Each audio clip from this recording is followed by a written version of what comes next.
अरे वारे खूप फेमस आहे आजकाल. का फेमस आहे? संचिताचं लक्ष आता ना माझ्याकडे ना कॅमेराकडे.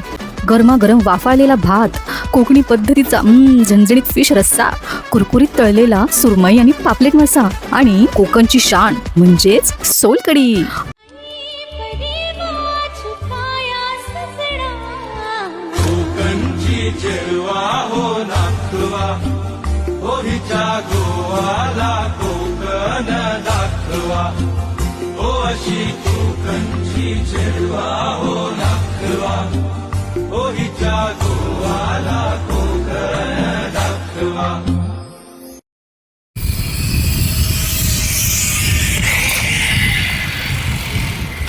निघतो आता आम्ही. 6:30 वाजून गेलेत आणि ॲक्च्युली जे ऑटोवाले काका आहेत ते वेट करत आहेत, तर आम्हाला जावं लागेल. मन नाही करत आहे गाईज खरंच. आता उद्या जायचं आहे. नाही जायचं आहे मला. माझ्या अंतरात्मा बोलते की नको जाऊस, बट जावं लागेल. जॉब आहे. कधी कधी म्हणजे असं मनामध्ये विचार येतो की जॉब वगैरे सोडून सरळ इकडे कोकणात यावं, काहीतरी आपला बिझनेस टाकावा आणि इकडेच राहावं. मस्तपैकी बीच आहे, एकदम नैसर्गिक वातावरण, शांत वातावरण आहे. सो ते मुंबईच्या लोकल ट्रेनच्या गर्दीपेक्षा हे बरं आहे असं वाटतं. माणसाला हेच हवं असतं ना.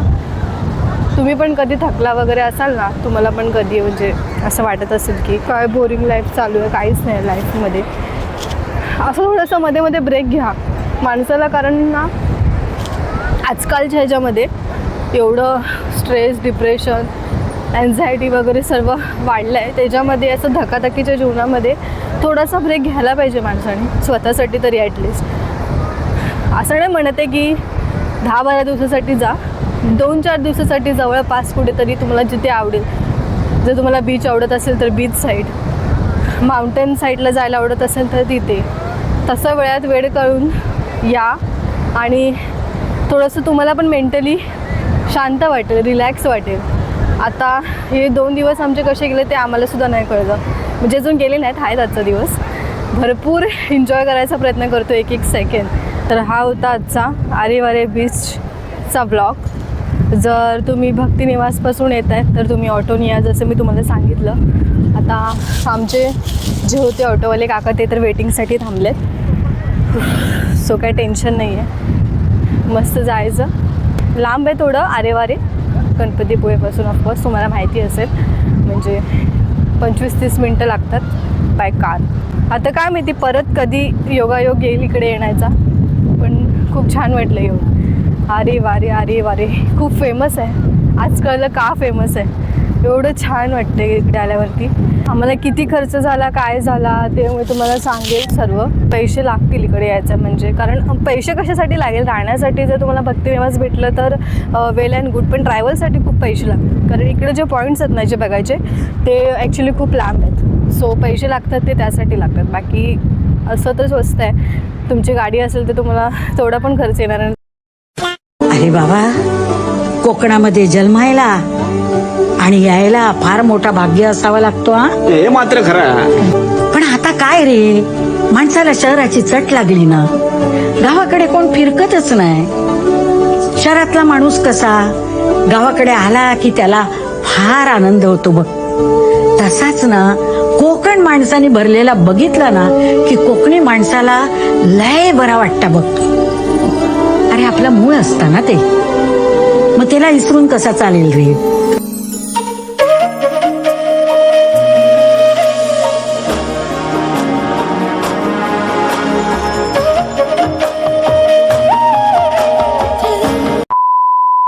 गणपतीपुळ्याला आलो आणि इथल्या अस्सल कोकणी घरगुती जेवणाचा आस्वाद घेतला नाही तर सहल अपूर्णच होईल, नाही का? तर आज आपण आलो आहोत भक्तनिवासपासून अगदी जवळ असलेल्या एक प्रसिद्ध ठिकाणी, ज्याचं नाव आहे आदित्य खानावळ. तर तुम्ही बघू शकतात आमची संचिता नॉनव्हेज थाळी खाण्यासाठी कशी एकदम रेडी झालेली आहे. हॉटेलचं वातावरण अगदी घरगुती आहे. इकडे जेवण ताजं आणि ऑर्डर दिल्यावरतीच बनवलं जातं, त्यामुळे तुम्हाला थोडी वाट पाहावी लागेल. पण इकडे वेट करणं वर्थ इट आहे बरं का, आणि तितकंच मुश्किलसुद्धा, कारण आजूबाजूला पापलेटचा सुरमईचा इतका सुगंध दरवळत असतो की कंट्रोल करणं खूप अशक्य होऊन जातं. जसं आमच्या संचिताचं झालं आहे. या खानावळचं सजेशन आम्हाला आमच्या ऑटोवाल्या काकांनी सांगितले. ते म्हटले की जर तुम्हाला अस्सल कोकणी स्वाद घ्यायचा आहे ना तर नक्की आदित्य खानावळला भेट द्या. तर बरं झालं काकांनी आम्हाला हे सजेशन दिलं, नाहीतर इतकं टेस्टी फूड आम्हाला खायलाच मिळालं नसतं. आणि ही आली आपली स्पेशल फिश थाळी. ताटात बघा जरा काय आहे, गरमागरम वाफाळलेला भात, कोकणी पद्धतीचा झणझणीत फिश रस्सा, कुरकुरीत तळलेला सुरमई आणि पापलेट मासा आणि कोकणची शान म्हणजेच सोलकढी. आणि आता गरमागरम आणि चविष्ट जेवण बघून तोंडाला अगदी पाणी सुटले मंडळी. तर आम्ही चौघांनी ना डिसाईड केलं की वेगवेगळी थाळी मागवायची. मम्मीने मागवली सुरमई थाळी, मी मागवली पापलेट थाळी, पप्पांसाठी मागवली कोळंबी थाळी आणि संचितासाठी मागवली चिकन थाळी. संचिताचं लक्ष आता ना माझ्याकडे ना कॅमेराकडे. तिचं आता एकच लक्ष आहे, ते म्हणजे गरमागरम चिकन थाळी संपवून टाकणं. वा, मासे एकदम फ्रेश आहे, मसाला खूप तिखट नाही आहे, पण चव अगदी जिभेवर रेंगाळणारी आहे. घरगुती चव हवी असेल तर यासारखी दुसरी जागा नाही. खरंच मन अगदी तृप्त झालं. तर आत्ताच आम्ही जस्ट आलो आहे मस्तपैकी नॉनव्हेज थाळी खाऊन. मी पापलेट थाळी मागवलेली, मम्मीने सुरमई थाळी मागवलेली, संचिताने चिकन थाळी मागवलेली आणि पप्पानी कोळंबी फ्राय थाळी मागवलेली. आणि जेवण खूप छान होतं, चविष्ट होतं. म्हणजे अस्सल जी कोकणी चव असते ना एकदम झणझणीत, तसं एकदम फ्रेश जेवण होतं. आणि गर्दी होती खूप त्यांच्याकडे, बाहेर लिटरली लोक लाईन लावून थांबले होते. आणि एक खानावळ होती आदित्यनाथ, काय यांचं नाव, आदित्य हां असं काहीतरी खानावळ आहे, जवळच आहे भक्त निवासच्या. सो खूप छान आणि टेस्टी जेवण होतं, आम्हाला खूप आवडलं ते. आम्ही काल जे जेवण जेवलं होतो ते इतकं नाही आवडलं, पण हे जेवण खूप यमी होतं, छान होतं जेवण. सो मस्त पोट भरून जेवलो आम्ही. आज काय काय बघितलं आम्ही, रायगड किल्ला बघितला, जय विनायक मंदिर आणि आरेवारे बीच फायनली जे आता संध्याकाळी जाऊन आलो ते, आणि ते सुद्धा खूप छान होतं. तर आजचा दिवस असा गेला पूर्ण फिरण्यामध्ये. खूप दमलो आहे मी ॲक्च्युली. आणि उद्याची आमची ट्रेन आहे, तर उद्या पण आम्ही गणपतीपुळेला आय थिंक सो जाऊ आणि त्याच्यानंतर मग आम्ही रत्नागिरीला जाऊ, कारण आमची ट्रेन आहे. तर उद्या कुठे जायचं दीदी? उद्या एकच गणपतीपुळे, त्याच्यानंतर घरी. नको ना. 6 तासाचा ट्रेनचा प्रवास, बस एवढंच. बापरे. पण मजा आली ना आज. तर आता मी ब्लॉगची एंडिंग करते, म्हणजे आजच्या दिवसाची. उद्या मी परत ब्लॉग स्टार्ट करेल गणपतीपुळेचा जो काय असेल तो. तर आता आमची जरा पॅकिंग वगैरे चालू आहे. खूप अस्ताव्यस्त झाले आहेत सर्व कपडे, मेकअपचे सामान, जे पण बॅग्स वगैरे आहेत ते तो सर्व आवरून ठेवतो आम्ही. आणि म्हणजे कसं उद्या घाई होणार नाही, कारण आमचं 9चं चेकआउट आहे. आणि 9चं चेकआउट आहे, बट आम्हाला दुसरी पण रूम बुक करायची लगेच, म्हणजे तात्पुरता संध्याकाळपर्यंत. तर त्याचं पण सर्व विचारायचं, इन्क्वायरी करायची किती चार्जेस आहे वगैरे काय ते. तर ते उद्या समजेल. सो आता आवरावर करून घेतो आहे, जेणेकरून उद्या काही नको जेव्हा, कारण ती 9 वाजता लोक येतील. तर या हेच चालू आहे आमचं सर्व आवरावर. मी तुम्हाला एक दाखवते.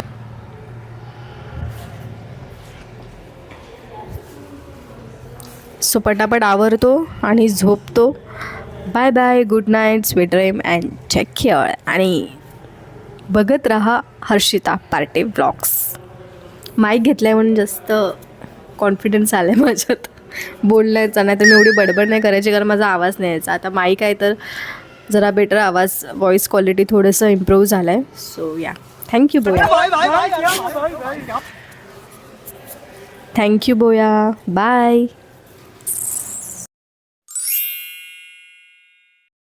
So good morning guys. आज आहे डे 3 आमचा गणपतीपुळेमध्ये. तर गणपतीपुळेच्या मंदिरात दर्शन घेण्यासाठी, त्याच्यानंतर तिकडे बीचवरती आम्ही थोड्या वेळ थांबू. आणि त्याच्यानंतर मग आमची संध्याकाळची ट्रेन आहे 6:30ची आहे रत्नागिरीवरून. तर आम्हाला गणपतीपुळेवरून ॲटलिस्ट 3-3:30च्या आसपास निघावं लागेल, कारण आम्ही बसने जाऊ. ऑफकोर्स पप्पा बसनेच नेतील, किंवा काय ऑटो असेल अवेलेबल तर ऑटोने जाऊ. तर काय अजून नक्की नाही आहे त्याचं. आणि प्रॉब्लेम एक हा आहे इम्पॉर्टंट, की आज आमचं चेकआउट आहे 9 वाजता. सो आम्ही 9 ते 3:30 करणार काय, हा एक प्रश्न आहे. सो आम्ही विचार करतो आहे की मोस्टली इकडेच एक तात्पुरता 350पर्यंत एक रूम अवेलेबल असते इकडे छोटी. सो तात्पुरता बॅग्स वगैरे एवढे ठेवायसाठी आम्ही इकडे एक रूम घेऊ, असं चालू आहे डोक्यात. अजून काही ठरलं नाही आहे, ते खाली विचारावं लागेल रिसेप्शनवरती नक्की काय प्रोसिजर आहे. आणि एक हे असं होतं की हे हॉटेल थोडंसं लांब असल्यामुळे गणपतीपासून इकडनं ऑटोसाठी 100 रुपये असे जात आहेत. तर माझा विचार हा होता की ॲटलिस्ट आम्ही गणपतीपुळे घेतलं असतं हॉटेल तर हिशोब तोच झाला असता सर्व पैसे काउंट करून, कारण असे पण 100 रुपये जातातच आहे. तर त्यापेक्षा 3200पर्यंत आम्हाला पर डे भेटत होतं. तर हिशोब तोच होता शेवटी. उलट आमचे हे पैसे वाचले असते.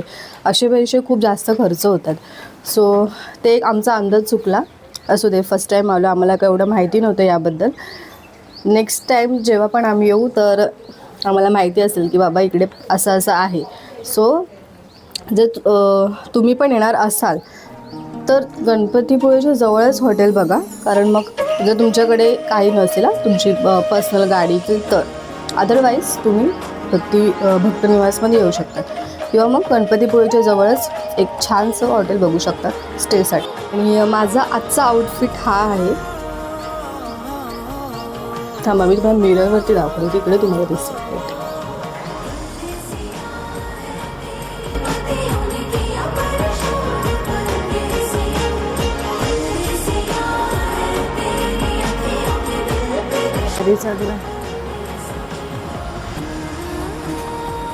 छान होतं आमचा हा रूम पण.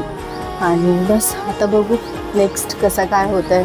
जायचं तर बिलकुल मन नाही करत, पण जावं लागेल काहीच काय करणार. 3 दिवस खूप एन्जॉय केलं, खूप मजा केली. बीच तर वाह. मला एक गोष्ट कळाली की मला माउंटनपेक्षा मी बीच पर्सन आहे. मला बीच खूप आवडतात पर्सनली. आणि काय माहिती बीच बघून एक चेहऱ्यावरती वेगळी स्माईल येते माझ्या, एकदम हॅप्पी होऊन जाते मी बीच बघून. सो बरं वाटलं, थोडंसं एकदम रिलॅक्स, टेन्शन फ्री आणि छान वाटलं. परत नेक्स्ट टाईम असंच काहीतरी प्लॅन करू. आणि मी तर तुम्हाला सजेस्ट करेल की तुम्ही पण या पैशाकडे विचार बिलकुल नका करू. थोडंसं रिलॅक्स होण्यासाठी नक्की अशी कधीतरी फॅमिलीसोबत ट्रिप अरेंज करा आणि या. मी तुम्हाला 101% गॅरंटी देते, तुम्हाला खूप आवडेल. खूप इकडेच नाही बोलत आहे मी, कोकणात कुठेही जा तुम्ही, तुम्हाला जी प्लेस आवडते त्या प्लेसवरती जा. थोडं माइंड रिलॅक्स करा, शांत व्हा आणि परत बॅक टू वर्क यायचंच आहे. सो हे थोडं पाहिजे ना लाईफमध्ये एन्जॉयमेंट. यासाठी पैसा काय आज आहे उद्या नाही. आपल्याला आपल्या ह्याची गॅरंटी नाही आपण असू की नसू. सो आहे त्या मुमेंटमध्ये एन्जॉय करा, तुम्हाला जे हवं ते करा आणि बस हॅप्पी राहा यार. ते जास्त मोटिवेशन नाही देत मी, बस एवढंच होतं.